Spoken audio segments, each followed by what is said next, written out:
Čus, mé jméno je Robert a nacházíme se tu v mém bytě, v mém home, jakoby. Jsme v mém domu. A vám můžu ukázat obývák, takové obývák, televize, stěna, kuchyň, počítač druhý, tam hlasí ložnice, hudba a nacházíme se tu u mého počítače. Takže u mého počítače natáčíme něco jsme natočili, teď nevím vůbec co. Prostě něco jsme už natáčeli, teď sám nevím, co jsme to natočili. Bylo to, myslím, GTAčko, nebo byl nějaký mod, prostě nevím. No, takže moje první video to bude, budu hodně rád, když mi dáte like, koment pěkný, budu za to moc rád, dobré. No, akorát jsem si zapnul YouTube, mám počítači. Tady máme Dinocraft, co tady čekám.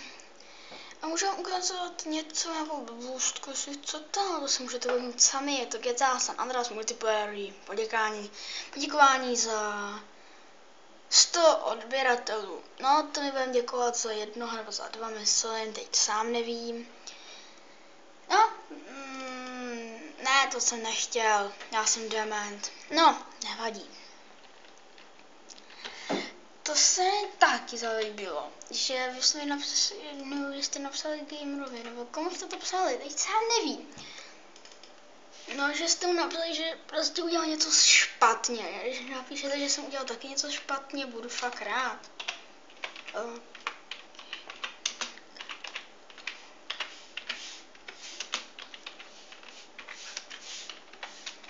Budu fakt rád, když jste vydali pěkný koment, like. Nevadí. Jo. No a prostě teď točím.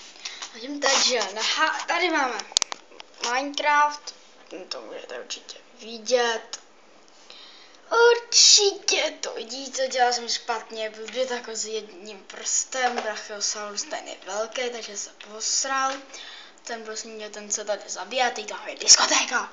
Nevadí. Můžu vám ukázat mého skina, úplně epický, ještě vám ukážu. Ukážu vám lépe. Takto, úplně to epicky vypadá. Fakt jo, takže děkuji za nějaký pěkný komenty a